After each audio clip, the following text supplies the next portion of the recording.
Hello and welcome students. Well, in this video, I'm going to explain you all the actual content of Ranga's marriage.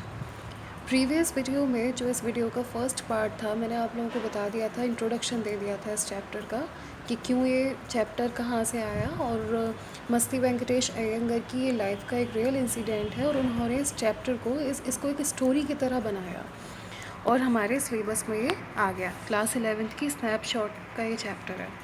आगे बढ़ते हैं। आज इसके actual content को हम explain करेंगे और सीखेंगे इसमें क्या चीज़ है।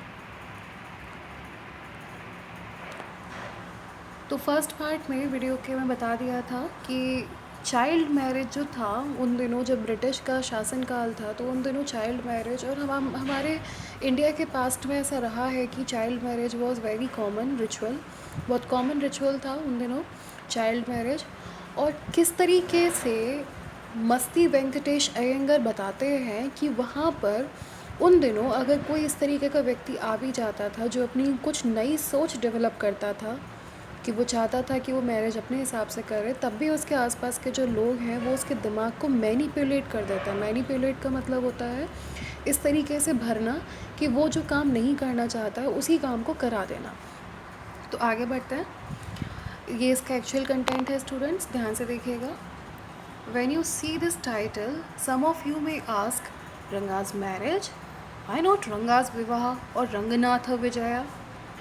वो कहते हैं हमसे डायरेक्टली मस्ती वेंकटेश अयंगर एक नैरेटर बन के, नैरेटर कौन, जो कहानी को सुनाने वाले हैं, जो उस इंसिडेंट को सुनाने वाले हैं, जो नैरेट करते हैं, तो वही नैरेटर हैं। वो हमसे कहते हैं कि when you see this title, जब आप इस टाइटल को देखेंगे कि रंगाज मैरिज जो है, तो सम ऑफ यू यानी आप में से कुछ जो है वो क्या करेंगे, आस्क यानी पूछ सकते हैं रंगाज मैरिज कि रंगा मैरिज, रंगा की शादी का क्या मतलब है, ये कैसा टाइटल होता है। वाई नॉट रंगनाथ विवाह, कि क्यों किसी ने रंगनाथ का विवाह नहीं लिखा। भाई मैरिज, रंगा की मैरिज क्यों लिखी आपने, इसको पूरी तरह हिंदी में ही कर देते कि रंगनाथ का विवाह, या फिर रंगनाथ विजया कर देते। Well, yes, I know I could have used some other mouth filling one like Jagannatha Vijaya, Girija Kalyan, but then this is not about Jagannath's victory or Girija's wedding.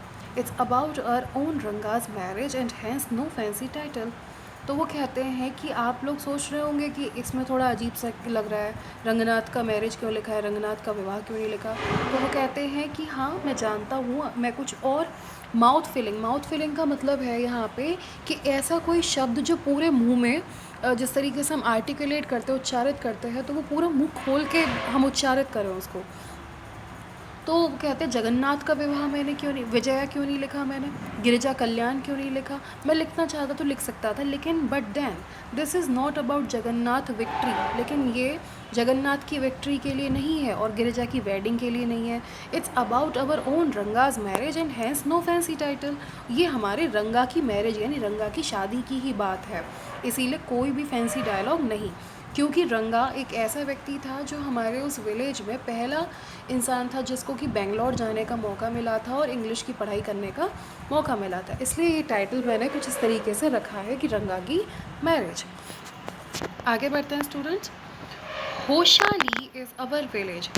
ध्यान दीजिएगा स्टूडेंट्स, इस विलेज का नाम है होशाली। ठीक, होशाली। होशाली is our village, हमारा होशाली गांव है। नैरेटर बताते हैं यानी मस्ती वेंकटेश अयंगर ही बताते हैं। You must have heard of it, तुमने वो कौन, हम जो रीडर्स हैं, जो पढ़ने वाले हैं, तुमने ज़रूर सुना होगा। नो, नहीं सुना।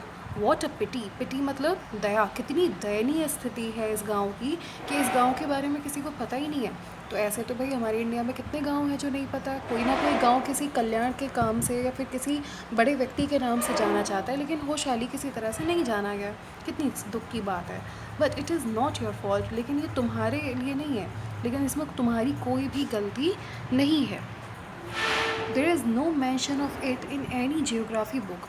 इसका, इस गांव का देयर इज़ नो मेंशन, कहीं पे भी जिक्र नहीं है, कहीं पे भी इसको छापा नहीं गया है किसी भी जियोग्राफी की बुक में कि इस तरीके का होशाली नाम का कोई गांव भी है, क्योंकि आमतौर पर मैप्स में गांव को नहीं दर्शाया जाता है। Those sahibs in England, Sahib यहाँ पे भाई कुछ वर्ड्स आप देख, एक चीज़ नोटिस करिए, ये हमारे इंडियन राइटर है और इन्होंने कुछ शब्दों को जो कि हम आम भाषा में हिंदी में भी इस तरीके से बोलते हैं, तो ताकि ये पाठकों के दिल को छू जाए कहानी या इंसिडेंट, तो इसलिए कुछ शब्दों को एज इट इज़ हिंदी में उतारा गया कि दोज साहिब्स, यानी वो जो साहिब हैं जो इंग्लैंड में, उन दिनों ब्रिटिश शासनकाल था हमारे इंडिया में, ये उस टाइम के समय की बात है स्टोरी। तो दोज साहिब्स इन इंग्लैंड, यानी इंग्लैंड में वो जो साहिब हैं, राइटिंग इन इंग्लिश, यानी जो कि इंग्लिश में लिखते हैं, probably do not know that such a place exist, वो भी नहीं जानते हैं। उन्होंने जब ये नक्शा, हमारे पूरे विश्व का जो नक्शा बनाया था, जब उस टाइम पे जगह जगह ढूंढी थी उन्होंने, तो वो भी नहीं जानते थे कि ऐसा कोई प्लेस जो है वो एग्जिस्ट करता था। And so make no mention of it, और इसी तरह से उसका कोई मेंशन भी नहीं हुआ, कोई जिक्र भी नहीं हुआ। Our own people to forget about it, हमारे खुद के लोग कौन, हमारे इंडिया के लोग भी इस चीज़ के बारे में क्या हो गए, भूल गए हैं। You know how it is, कैसा है ये, they are like flock of sheep, वो कहते हैं कि हमारे इंडिया के लोग जो है वो कैसे हैं, they are like flock of sheep, flock होता है झुंड को बोलते हैं, और ज़्यादातर ये शीप के रेफरेंस में यूज़ किया जाता है, यानी भेड़ों का झुंड जिस तरीके से होता है वो बिल्कुल साधारण होती हैं भेड़ें और कोई उनमें चालाकी नहीं होती। तो अगर उनमें से one sheep walks into a pit, जिस तरीके से एक शीप जो, एक भेड़ जो है वो गड्ढे में जाती है, द रेस्ट मतलब जो बाकी की बची हुई होती हैं उस झुंड में, ब्लाइंडली फॉलो इट, ब्लाइंडली मतलब बिना सोचे विचारे अंधेपन में क्या करते हैं, फॉलो करती चली जाती हैं और वो उसमें गिरती चली जाती हैं। When both the sahibs in England and our own geographers have not referred to it, you cannot expect the poor cartographer to remember to put it on the map. Can you? वो हमसे आगे कहते हैं कि जिस तरीके से हमारे शीप होती है वो एक के साथ एक गड्ढे में गिरती चली जाती है और बिना ब्लाइंडली फॉलो करते चले जाते हैं, ऐसे ही यहाँ पे जो हमारे इंडिया के लोग हैं वो भी एक के बाद एक, कभी उन्होंने जानने की भी कोशिश नहीं करी। अगर सामने वाला नहीं जानता है तो उन्होंने भी ऐसे ही छोड़ दिया, उन्होंने भी किसी गाँव के बारे में जानने की कोशिश नहीं की।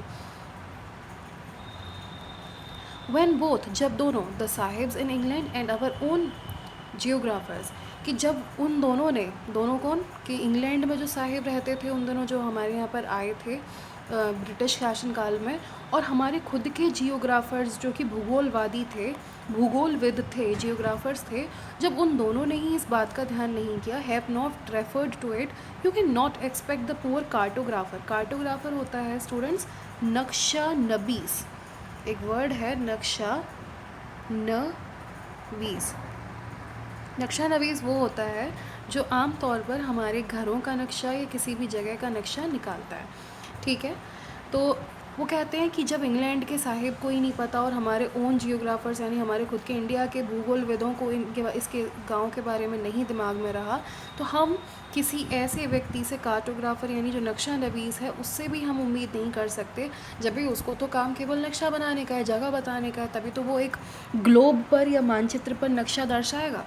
To remember to put it on the map, कि वो मैप पर नक्शा तभी तो रखेगा जब उसको ऊपर से सब ये पता होंगी, वो तो बनाने वाला है मैप को। कैन यू, क्या आप उम्मीद कर सकते हैं कि वो याद रखेगा? इसी तरह से मैं आपसे उम्मीद नहीं रख रहा हूँ कि आपको होशाली गांव के बारे में पता होगा।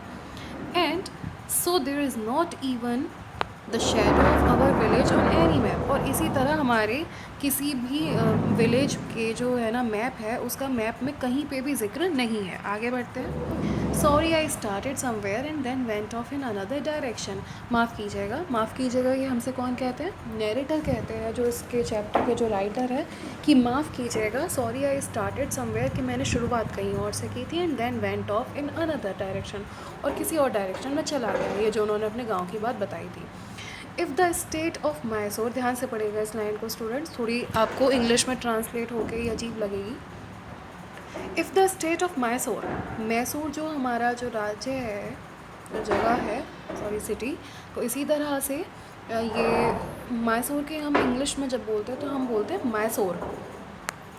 तो if the state of Mysore is to Bharatvarsh, कि भारतवर्ष यानी भारत से जिस तरीके से मैसूर जो है वो संबंधित है, what the sweet karigadubu, karigadubu, karigadubu, karigadubu, तो वो कहते हैं if the state of Mysore is to Bharatvarsh what the sweet karigadubu is to a festive meal, then Hoshali is to Mysore state what the filling is to the Karigadabu। कि वो कहते हैं कि जिस प्रकार मैसूर का संबंध भारतवर्ष से है, भारतवर्ष का मतलब यहाँ पे भारत से मैसूर का संबंध है, उसी तरह से करिगा डबू एक मिठाई है जिसको कि हम आम भाषा में गुजिया कहते हैं और कन्नड़ में इसको हम करिगा डबू कहते हैं। तो इसमें फिलिंग होती है, जगह जगह हमारे यहाँ पे खोवे की फिलिंग होती है और वहाँ पर किसकी फिलिंग होती है, करिगा डब्बू में फिलिंग होती है नारियल की और स्वीट की, नारियल की और शुगर की फिलिंग होती है। नारियल को छील के जो उसकी है ना क्या बोलते हैं, जो अंदर का जो सफ़ेद होता है उसको है ना घिसकर तब उसको भरा जाता है। कि जिस प्रकार हर फेस्टिव मील पर यानी हर फेस्टिवल, इंडिया के हर फेस्टिवल पर करिगा डब्बू यानी कि गुजियों का महत्व है, उसी तरह भारतवर्ष से मैसूर जो है वो क्या है, लिंक्ड है, जुड़ा हुआ है। और उसी प्रकार देन होशाली इज़ टू मैसूर, और होशाली जो गांव है हमारा नाम वो भी किस तरीके से मैसूर से जुड़ा हुआ है। इसका मतलब जो होशाली गांव है छोटा सा गांव है मैसूर का, आप समझ गए होंगे। मैसूर स्टेट, मैसूर राज्य का क्या है, ये एक छोटा सा गांव है। What the feeling is to karigadubu, जिस तरीके से करिगा डब्बू जो होती है ये मिठाई, उसमें फिलिंग यानी जो अंदर भरा जाता है, हमारे यहाँ यूपी में खोवा भरा जाता है, किसी के यहाँ और तरीके से नमकीन भी भरी जाती है। तो उसी तरह से अगर मैं इसको शॉर्ट में कहूँ तो भारतवर्ष, मैसूर जो है वो भारतवर्ष में है, और इसी तरह क्या होता है कि जो होशाली गांव है वो मैसूर स्टेट में है, ठीक है। तो उसका होशाली का मैसूर से कुछ इसी तरह से संबंध है जैसे कि करिगा डब्बू जो मिठाई होती है उसका फिलिंग जो होता है वो इम्पॉर्टेंट होता है, यानी अगर उसमें कुछ भरोगे नहीं तो खाली खाली मैदा खाते हुए अच्छा नहीं लगेगा। What I have said is absolutely true, जो भी मैंने अभी आप लोगों को बताया वो क्या है, वो सही है। ये कौन कह रहा है स्टूडेंट्स, ये मैं नहीं कह रही हूँ, ये नैरेटर कह रहा है। बिलीव मी, मुझ पर विश्वास कीजिए, I will not object to your questioning, but I stick to my opinion. मैं आपके क्वेश्चंस, आप जो भी मुझसे अगर कोई क्वेश्चन करें होशाली के बारे में, तो मैं उस पर क्या नहीं करूँगा, मैं उस पर कोई भी ऑब्जेक्ट नहीं करूँगा, कोई भी ऑब्जेक्शन नहीं उठाऊँगा, लेकिन मैं अपनी बात पर भी अड़ा रहूँगा कि होशाली मैसूर का एक बहुत ही अहम हिस्सा है। I am not the only one who speaks glowingly of Hoshali, मैं ही केवल ऐसा नहीं हूँ अपने राज्य में इस जगह पर कि जो ग्लोइंगली मतलब इतना प्रसन्न हो के अपने होशाली गांव के बारे में बात कर रहा है। We have a doctor in our place, यानी हमारे गांव में क्या होता था, एक डॉक्टर था हमारे गांव में। His name is Gund Bhatt. Well this name is a weird for some people, ये नाम हो सकता है थोड़ा सा वियर्ड हो, लेकिन गुंड भट्ट या फिर हम इसको कहते हैं गुड़ भट्ट, ठीक। गुड़ भट्ट नाम का एक डॉक्टर था, ये नैरेटर बता रहे हैं हमें, मस्ती वेंकटेश अयंगर। तो वो कहते हैं ही अग्रीज़ विद मी, वो मुझसे सहमत है। He has been to quite a few places, he has been का मतलब रहा है, वो कई प्लेसेस पर गया है। नो नॉट इंग्लैंड, अरे हर कोई इंग्लैंड नहीं जाता भाई, इंडिया में ऐसा नहीं था कि हर कोई पहले पढ़ाई करने इंग्लैंड के लिए ही जाएगा, नहीं, वो वहाँ नहीं गए, लेकिन वो काफ़ी जगह पर गए हैं। If anyone asks him whether he has been there, कि यदि कोई उनसे पूछता था कि क्या आप इंग्लैंड गए हैं, तो वो सिंपली कहते थे नो नहीं अनन्य, I have left that to you, कि मैंने ये काम तुम्हारे ऊपर छोड़ रखा है, तुम अंधभक्ति में लीन होकर हर कोई जिस तरीके से इंग्लैंड जाता है वैसे ही तुम जाओ। Running around like a flea, और किसकी तरह रनिंग मतलब भागते रहो, around like a flea pestered dog, जिस तरीके से फ्ली मीन्स पिस्सू और पेस्टर्ड यानी परेशान, जिस तरीके से फ्ली यानी पिस्सू से परेशान जो डॉग है ना, आगे पीछे इधर उधर घूमता ही रहता है, अपने शरीर पे कुछ नोचता सा रहता है, उसी तरह से तुम भी, यानी वो इंडिया के लोगों को रिप्रेजेंट करते थे कि हर कोई कहाँ जाता था, इंग्लैंड चल देता था। नॉट फॉर मी, मेरे लिए ऐसी चीज़ नहीं है। ये कौन कहता था, ये वो जो डॉक्टर है वो लोगों को कहता था, और उस डॉक्टर के बारे में हमें मस्ती वेंकटेश अयंगर जो कि नैरेटर हैं वो बता रहे हैं। I have seen a few places in my time, हालांकि मैंने कई प्लेसेस देखे हैं अपने जीवन में। ये जो बातें पूरी चल रही हैं ना कि ही हैज़ बीन नो अनन्या करके और यहाँ तक ही हैज़ सीन मैनी, ये केवल और केवल डॉक्टर कह रहा है, नैरेटर नहीं कह रहे हैं।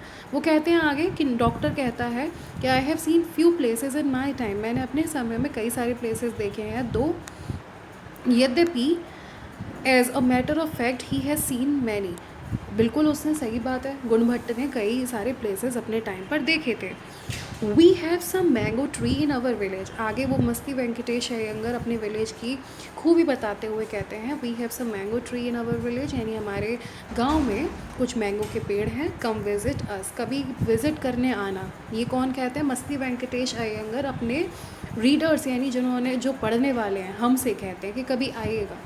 And I will give you a raw mango, कि मैं तुम्हें कच्चा, रॉ मतलब कच्चा हुआ, राइट मीन्स होता है पका, तो कच्ची जो अमिया जिसको कहते हैं, I will give you a raw mango, मैं तुम्हें एक रॉ मैंगो दूंगा, कच्चा आम दूंगा, फ्रॉम वन ऑफ देम, उनमें से कभी खिलाऊंगा।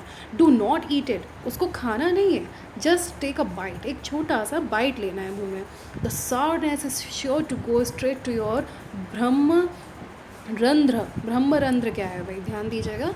ब्रह्मरंध्र हमारे हेड में, सिर में, एक योगा रिलेटेड टर्म है, ये योग से संबंधित टर्म है। जिस तरीके से हम श्वास बोलते हैं और चक्र बोलते हैं, उसी तरह से ब्रह्मरंध्र भी एक चक्र है हमारा, जो कि सिर के आसपास होता है।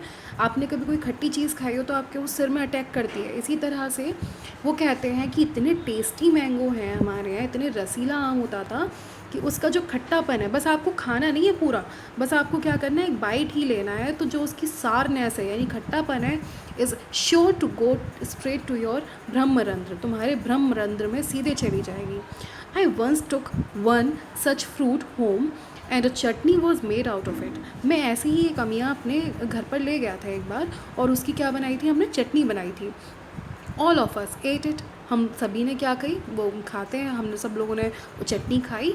The cough we suffered from, और जिस आफ्टर दैट, यानी कि वो कहते हैं the cough we suffered from after that, भाई उसके बाद तो जो हमें कफ यानी खांसी हुई इतना खट्टेपन से, कि वो हम आज तक जानते हैं।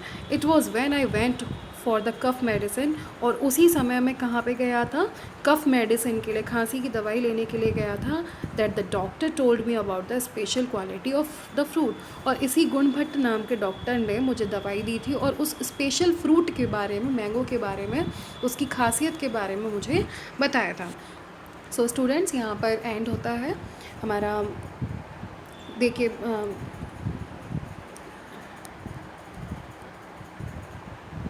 हमारा चैप्टर यहाँ पे एंड होता है स्टूडेंट्स, और आगे बढ़ेंगे नेक्स्ट वीडियो में। Thank you all.